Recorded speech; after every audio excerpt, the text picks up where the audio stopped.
I drive. I've been driving forever.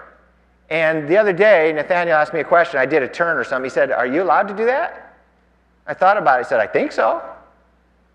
I said, in California that was legal. I knew the laws in California because I studied all those driving laws. But how many driving laws are there in Arizona? I mean, really, you got your license, but do you know all the laws? I don't. I think I know them.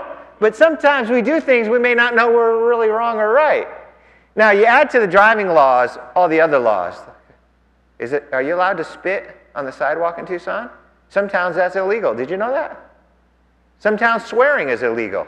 Old laws on the old books. Nobody enforces them, but they're there. There's all sorts of laws out there. God's got all sorts of laws too.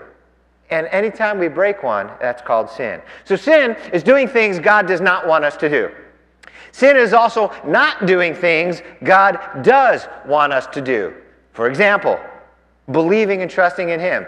This one guy up here, who I thought at first must have been an idiot, because he said something like, what did he say? Sin is doing what you shouldn't have done, did, or something like that. If you know you did what you should have done, that's sin. I said, man, what are you saying? But then he went and he said something like, the biggest sin is not believing in God. And he went from down here in my estimation to right up here. That guy was smart. That guy was sharp. All sorts of people out there who think they're decent folk. But the greatest commandment of all is loving the Lord your God with all your heart. That's the greatest. And if you don't love God, that's a big sin. Forgiving, believing, trusting. Sin is not doing things God does want us to do. Sharing our money, serving one another through a ministry at the church, using our spiritual gifts.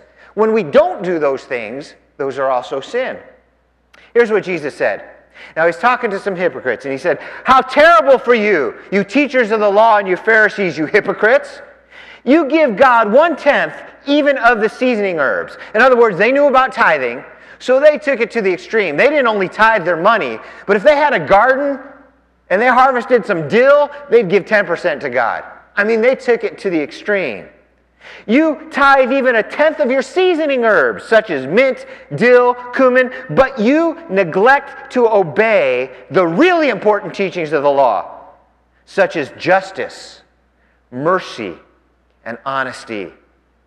These you should practice and not neglect the others either. So he didn't put them down for their tithing. He just said, you guys are majoring on the minors.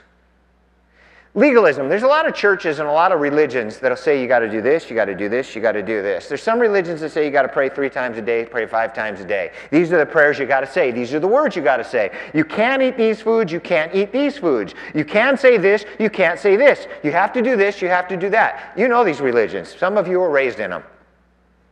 Jesus is all saying, yeah, that's all fine and good, but how about loving one another? How about justice? How about mercy? People like these religions because they can actually do those things. They cannot say these words, they can say these words, and then they feel like they've done God a service. Legalism is a crutch. Real faith is loving one another. That's the hard thing.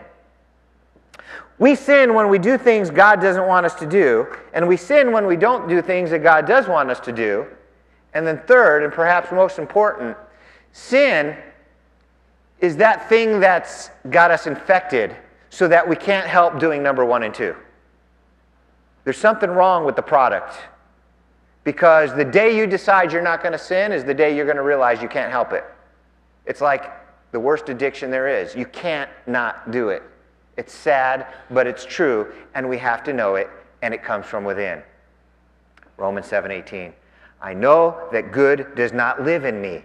That is in my human nature, in my flesh.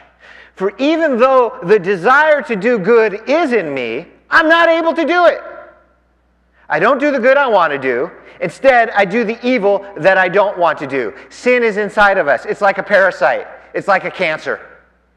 I've got friends, you probably have them too, who've had cancer or who have cancer right now. And here's what they'll do. The doctors say you've got cancer, you need to radiate it, and you need to chemotherapy it, you need to change your diet. We're going to go to war against this cancer. And your friends lose their hair and they get this close to death's door trying to kill the cancer that's in them. Because they know it's either you or the cancer. And it's not going to quit. It's not going to give up without a fight. You got to kill it, or it's going to kill you. And so we will do everything within our power, even bring ourselves to death's door to get the cancer out. Well, you know what? If cancer wins, you die. It kills your body. What if sin wins? Sin is soul cancer. It kills your soul. No, I don't want any of you to have cancer, but God forbid any of you should be attacked by the sin cancer. When you die, body cancer is done. But if you die with sin cancer, it's not done because your soul endures. Sin is much worse than cancer. If you had cancer, you wouldn't rest until you dealt with it. But why don't we do the same with sin? Some cancers can be treated. Some can even be cured. Can sin be treated? Is there a cure for sin? There's a lot of people say, Steve, you're making this up. I don't have the sin thing.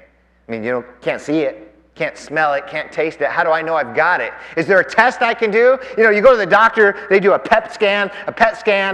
They tell you, hey, man, you got cancer. You don't have cancer. You go in, they say, well, here's your odds. If you're up to about 4 or 5, we got troubles. You're down to a 1, you're fine. All these cool little tests. What's the sin test? I'm going to give it to you right now. We're going to take the sin test. We're going to take it together. Answer this question. Number 1, have you ever done anything wrong you didn't want to do? Let me see your hands. You all putting up your hands? Okay, why'd you do that? If you didn't want to do it and you still did it, why'd you do that? Are you schizophrenic? Most of us aren't schizophrenic, and yet we do things we don't want to do. The Bible says that's sin. You got a better explanation? That is sin. We've got it. Here's the second question. Have you ever not done something right you knew you should have done? Why?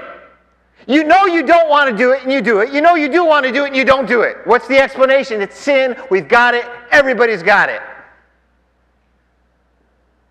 Romans 7:18. I know that good does not live in me. That is, in my human nature, in my flesh. For even though the desire to do good is in me, I'm not able to do it. I don't do the good I want to do. Instead, I do the evil that I don't want to do. The Bible says sin has infected all of us. Listen to Romans. All have sinned and come short of the glory of God. 1 John, if we say that we have no sin, we deceive ourselves and the truth is not in us.